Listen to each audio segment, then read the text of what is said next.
Hello, welcome back to another video, and today I'm gonna do another GameStop video. And I know you're sitting there and you're dreading, oh, not another GameStop video. Why is this channel becoming GameStop centered? I promise you it's not. As someone who worked there for 4 years and could not talk about this kind of stuff on YouTube, I have a lot of working there and a lot of grievances that I want to get off my chest.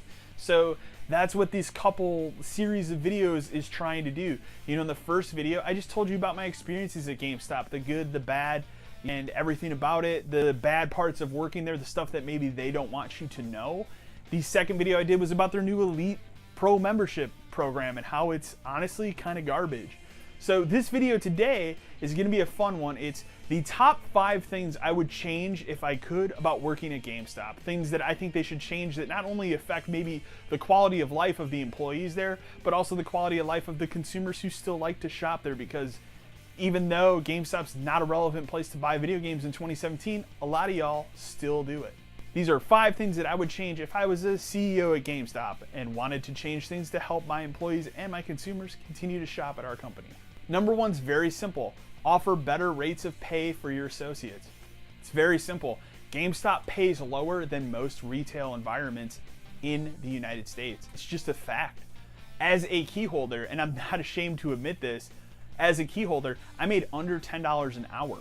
As a key holder, as someone who not only holds keys to a store, but someone who makes decisions for the better of the store.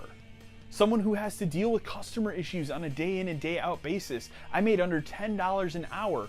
And in the 4 years that I worked there, I never got above $10 an hour because the raises were just utter garbage. I know store managers out there, after the change from salary to hourly, they're making $15 an hour. You're making $15 an hour full time to run a store. That's a slap to the face. Just go work at a Walmart, a Target, a Best Buy. You're gonna make way much more money than working at a GameStop for $15 an hour. I know a lot of people right now that get into the business of retail and get into a store management position will stick it out for a year just so they can use that experience to get in somewhere better that pays better, because GameStop is on the low end of the spectrum when it comes to paying, and it just goes to show that the higher ups really don't give a shit about their employees, and it just shows through the pay. There were count them, 2 years of the 4 years that I worked there that I just didn't receive a raise, and it wasn't because I did a bad job or anything like that. It simply was because the district leader was told, hey, you know what? You can't really give out raises this year. Sorry. What? You know what? You're just not getting a raise this year. Sorry, guys. A raise is something I understand that needs to be earned, but it also shows a great deal of respect for your employees that earn that money year in and year out working for your company. And if you're not going to give them a raise, it doesn't give them an incentive to stay at that company. Just really garbage, and it's something that should change. So I think better rate of pay, better benefits, offer these employees that like working and love working for your company better benefits packages. The benefits packages there are crap. If you're not full-time, you're not really getting good benefits at all. That's garbage. I worked for a previous employer part-time as management as well, and I got sick time. I got paid vacation time, and I got benefits. That was kind of crazy for someone being part-time, and then I switched over to GameStop, got none of that. So just goes to show they really don't want to offer their employees benefits, because all employees at GameStop are expendable. It's just a sad fact of working at GameStop. So number 1, make better conditions in terms of pay and benefits for your employees. Number 2 is going to be a controversial one. This is one that came up throughout my 4-year tenure at GameStop. It's one that, on the other side, you know, of the video that you're watching here, if you're a current GameStop employee, you're probably going to be screaming at me, this can't be done. Now, as someone who worked there for 4 years, I can tell you it totally can't be done, and this is very simple. Stop gutting new games. It doesn't benefit anyone by gutting a new game. Now let me explain what gutting means, because I'm going to go off on a tangent about it, and for the average consumer, you don't know what gutting games is. So let's say you're Joe Schmo and you decide, hey, I want to go into GameStop and I want to buy, let's say I want to buy a copy of, I'll use a recent game as an example, Agents of Mayhem. Let's say it is the last copy of Agents of Mayhem that the store has for PlayStation 4.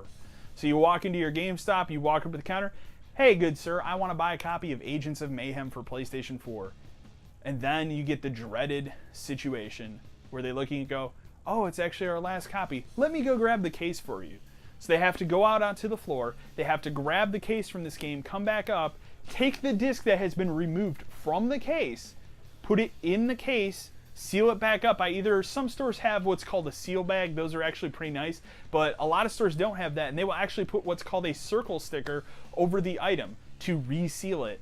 This sticker leaves utter garbage residue on the case, and as a collector, I would hate that. I never bought gutted games, and if I ever did, I made sure that they weren't stickered with the sealed sticker like that, because as a collector, that's awful. It is sold to you as a new product. Yes, you're paying $60 for that copy of Agents of Mayhem that's already been opened and probably played by someone. Yes, I'm gonna spoil that little thing that GameStop doesn't want you to know.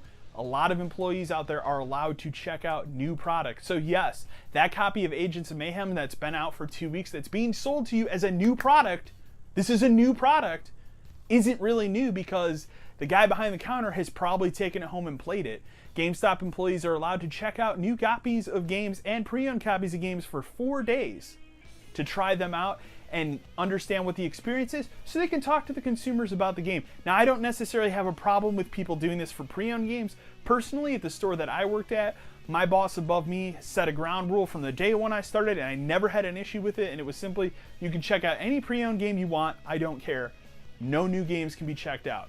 I fully supported that decision. I think it's trash that we're allowing anybody to put their hands on a disc that is being sold as a new product to a consumer, and you're straight up lying. So yes, GameStop, you've caught GameStop in a successful lie. They're lying to consumers by selling products that are new that really aren't new. It's a sad fact of life, but it is true. Now, how do you counteract this argument? You know, you're the GameStop employee on the other side of this video watching and screaming at me, this is just the way it has to be done. It's the way that it has to be done. This is how I've always been told. This is what we have to do. Simple. How much new cover art do you get as a store every marketing period? You get it a ton. You're opening those marketing books, you're getting cover art that just sits in a box somewhere and you don't really use a lot of it. So here's what I propose. It's very simple.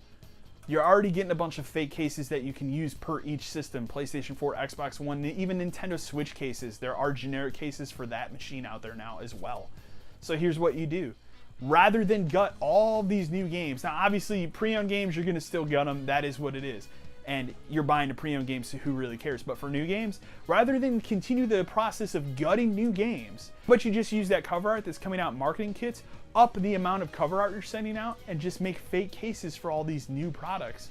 That way, you have all these cases out on the shelf, so a customer can pick up a physical case in their hand and look at it, bring it up to a counter, but you're not gutting a game anymore. You're now also taking away that ability for the people behind the counter, the employees, to take home new copies of games and then sell them as a new product to consumers and lie to them. Directly lie to their face. This is a new product, it's never been played by anyone, but it totally has been. It's as simple as that. It's a garbage practice. I always hated it when I worked there. Again, I worked in the store that did not do the new checkout thing, but a lot of stores in the district I worked in did do that, and I hated it, and I still hate it. Simple solution. Really simple solution. Number 3 on this list is going to be an interesting one. Back between the months of February and March of this year, the district that I worked in had a little test where they decided to lessen the hours of operation. So a couple stores were picked in the district. I was a part of a store that was. And what they did was, instead of being open from the hours of 10 a.m. until 9 p.m., they decided to be open 10 a.m. until 8 p.m. Because they realized by looking through the different graphs and stuff, and GameStop gives you, as a store manager, they give you a lot of tools to even break down how much foot traffic, how many sales you're making in each actual hour of the workday. And what they determined was that the hours between 8 and 9 o'clock, not really a lot of foot traffic, not a lot of people buying video games. So they decided to close an hour early for 3 months. This was awesome. It gave us more hours in the store, and it proved that the store could function perfectly fine by closing at 8 o'clock. We weren't really losing that much business. Awesome idea. And here's the idea I proposed to GameStop. Now, I understand payroll is the biggest expense that a company can control in terms of gaining and losing money. I get it. However, GameStop right now is trying to go the way of having single coverage as much as possible, and that's not only hurtful to the consumers, it's also a gigantic safety hazard for the employees that work there. I couldn't tell you in the last 6 months in my district that I worked in how many not only robberies but robberies at gunpoint occurred in my district. It was by the luck of God himself that the store that I worked in was not robbed at gunpoint, because pretty much every other store in my district was during the holidays. I was a part of the one store that they just overlooked, and I thank God every day that it didn't happen, and I still hope that it doesn't happen, because it was a scary situation. And GameStop's answer to that is they just don't care. And that's probably the biggest disgusting thing about the whole situation, is that they really just don't care. Their answer, if you're involved in a store robbery, what their answer is the people that are involved in the store robbery get a week paid off. So they're paid for a week. They're paid for however much they would work. If you're a full-time person, you're getting paid that 40 hours that week, and you have like a week vacation to, calm down from the situation. And, if you're a lower employee, they figure that out, but whatever. That's it. GameStop still keeps it open. They don't care. Doesn't matter that somebody walked in and put a gun to an associate's head and demanded money and or products and walked out. Doesn't matter that you could have had your brains blown out. That doesn't matter to GameStop. All that matters is keeping those doors open. That's all they care about. It's all they care about for anything, is keeping the doors open. My God, if a store closes because of some sort of issue, be it a natural disaster, be it a snowstorm, anything, my God, GameStop has to be open, because little Timmy might come in and spend a little bit of money to get a video game. It doesn't matter. I've heard of tornadoes. I've heard of hurricanes. Right now, Hurricane Harvey is going on down in Texas, and I've heard of GameStops. They have to stay open. Why? For the love of God, why would these stores stay open during the middle of a natural disaster? To make money? Who's coming in to buy a video game?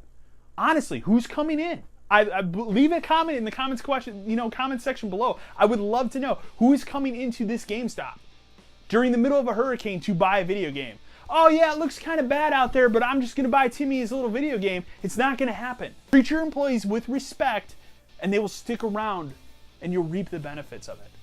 Unfortunately, we've gotten a little off track with this part of the video, but anyways. So, giving employees better payroll, double coverage, it's important. I couldn't tell you how many times I opened the store that I worked at with single coverage, and we get a line of about 6 people, and you always get that antsy person, and they always say, is there anybody else that's working here today? And you just have to look at them and say, hey, sorry. There were many situations where somebody would come in with just buckets of trades, and I would be expected to process these trades while growing a line of other customers that are trying to buy a product, and have to look and be like, you're just gonna have to be patient. I have to get through this to get to you, kind of a thing. And it happens all the time, but just double coverage. I can't stress enough. The company has the money to do it. Just do it.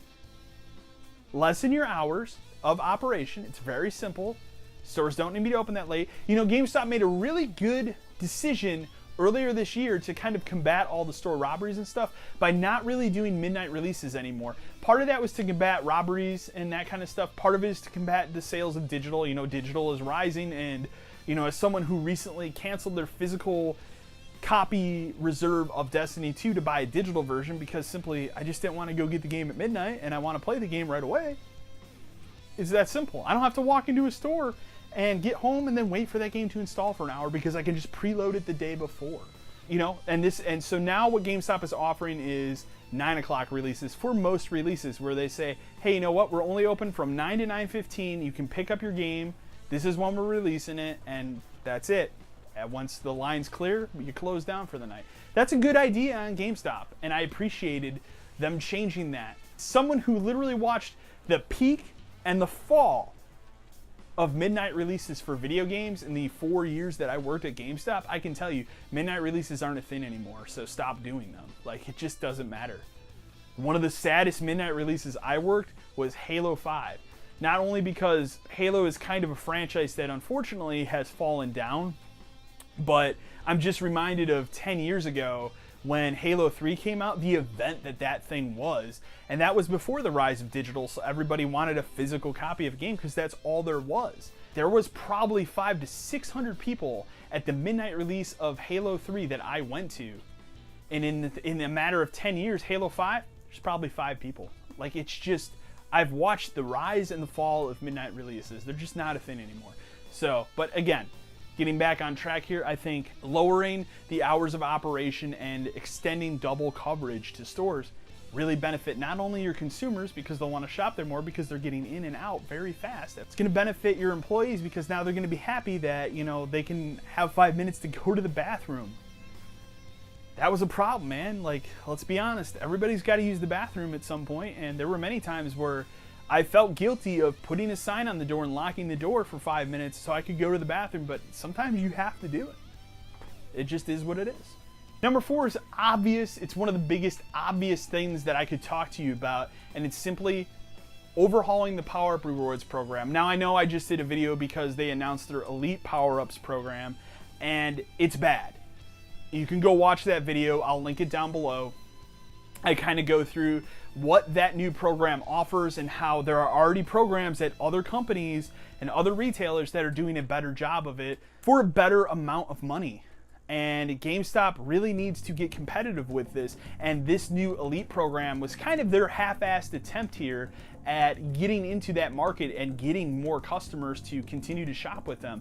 The unfortunate part of it is it doesn't offer any kind of incentive to buy new video games at GameStop. Now, I'm not saying everybody out there buys new video games. There are plenty of consumers out there that only buy their games pre-owned. However, a lot of people do buy new video games, and GameStop needs to accrue new software sales if they want to stay relevant. They cannot just become a used video game market. They have to have new game sales as well. Otherwise, they will become even more irrelevant than they already are. So, it's very simple. You need to change your elite program already before it even launches. It's like, and this is going to become a very quickly outdated bullet point in this video, but I would honestly change it to just give at least 10% off of new video games that you're purchasing. You have to do something to combat it. I know the profit margin is so incredibly slim when you're trying to sell new video games, but if you're not even offering or trying to compete with your competitors on that level, you're going to continue to get crushed, and you're going to continue to become an even more irrelevant place to buy video games. And in 2017, there's no reason to shop at GameStop right now. There really isn't, unless you're looking for a pre-owned older game that you're not going to find anywhere else. And a lot of times, you can just go on Amazon and buy it for the same price or even less. You have to get more competitive. Also, overhaul the point system. The point system is terrible. It really is. You have to spend upwards of $100 to $200 just to earn enough points to save $5. That's utter garbage, man. It really is. You go somewhere like Best Buy or something, they're giving you $10 off coupons just for pre-ordering stuff. $10 off. You can use that on your actual reserve of the game that you're picking up. So right away, you're already saving 20% off that game plus an additional $10. That's ridiculous. Why would you ever go buy a new video game at GameStop at that point? You wouldn't. So you have to get more competitive to stay in the business. And they're just not. Instead, they're doubling down on giving more of a discount on pre-owned games. And I know the market for pre-owned games is there. People are going to buy pre-owned games. People like buying pre-owned. I like buying pre-owned video games. I have no qualms against it. But sometimes you want to buy a new video game and you want to get a game at a decent price. It is what it is. Overhaul your point system, overhaul your rewards program. You know, another thing that I always got criticized for in the last 6 months or so, being on the other side of the counter, is a lot of people that, you know, shop at GameStop like the physical rewards that the PowerUp Rewards website offered. They, for whatever reason, decided, forget that, and they got rid of them.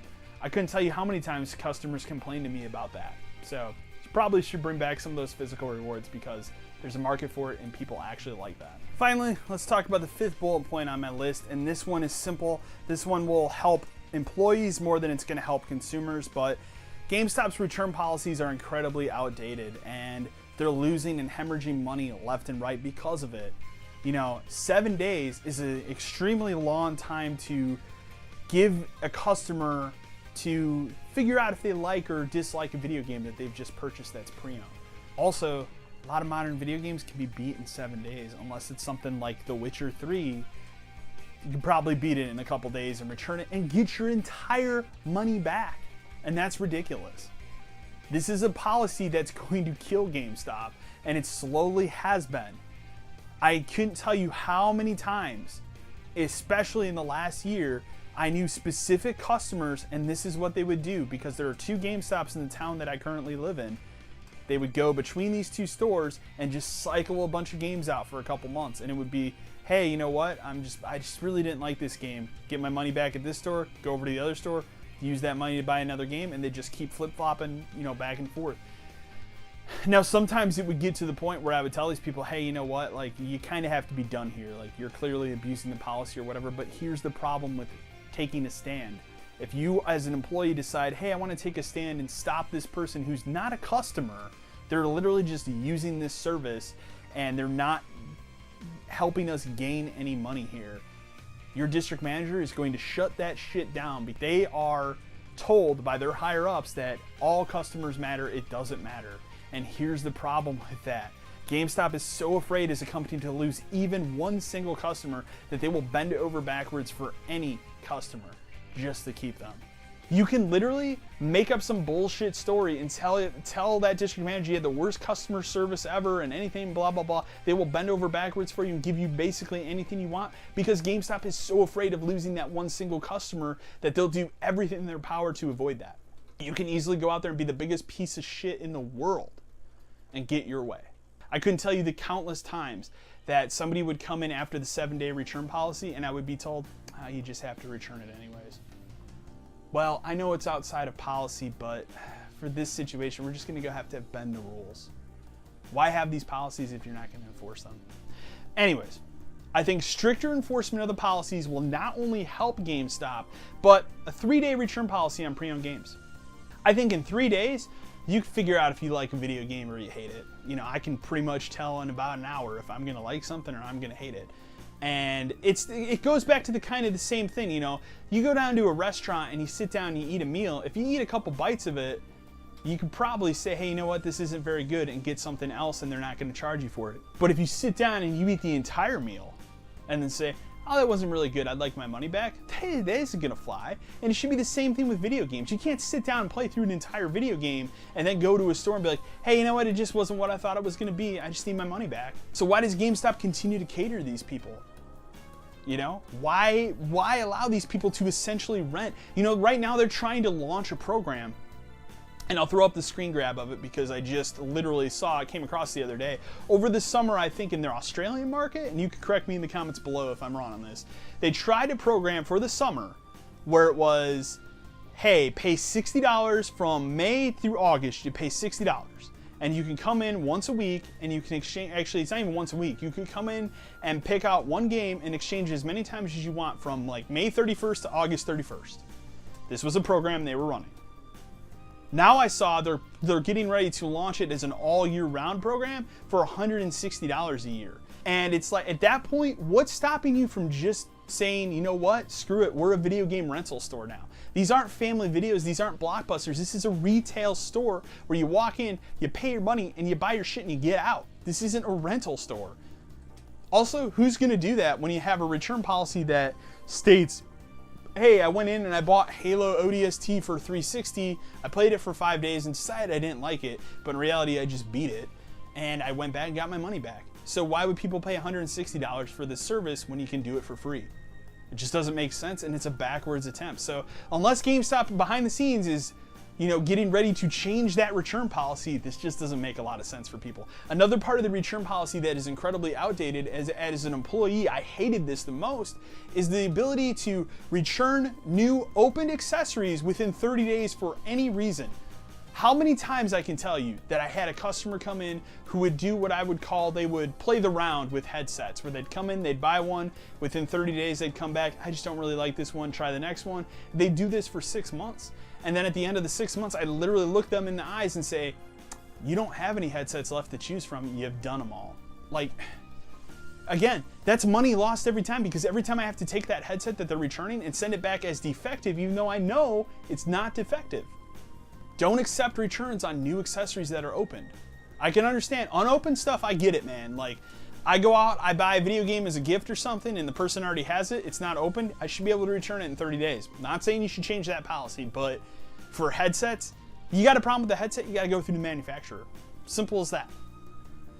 or you have 30 days if you have a problem with the headset for an identical exchange. That's it. It shouldn't be this open, like, hey, I can just, you know, buy all these headsets or whatever. Now, again, you know, some of you out there might be like, well, that's anti-consumer and whatever. Is it anti-consumer when you should go out and do the research yourself on which, you know, headset you want to pick for yourself? A lot of GameStops and stores you walk into have display kiosks where you can actually try these headsets on and make your own call if it's something you think is going to be good or not. So it's not really anti-consumer when retailers are providing you the tools to make your own educated decision on what you want to buy. Those are the 5 things that I would change if I was in charge of GameStop and, you know, had the ability to change some stuff. Maybe it would better their business. I think a lot of those would better their business for sure. But I know I got a little ranty on some situations there because I have a lot of pent up anger against GameStop when it comes to a lot of the ways they treat their employees and stuff. And maybe in a future video, I'll get to the bottom of some of those other issues. But for now, this is going to be the last GameStop video I do for a while. They don't do something stupid like the Elite program and I have to talk about it. This is going to be the end of talking about GameStop for a while, hopefully. So hope you guys have enjoyed these GameStop videos. You know, it's something that I've wanted to do a long time on this channel, but I couldn't when I was working there, obviously, for various reasons, and now I can. Go ahead, leave comments, you know, questions and stuff below in the comments section. I know I'm probably going to get a lot of hate for some of the stuff that I said in this video, but it is what it is, man. You know, we all have opinions. So anyways, guys, hope you liked the video. Subscribe to the channel, like the video, share it, and as always, until next time.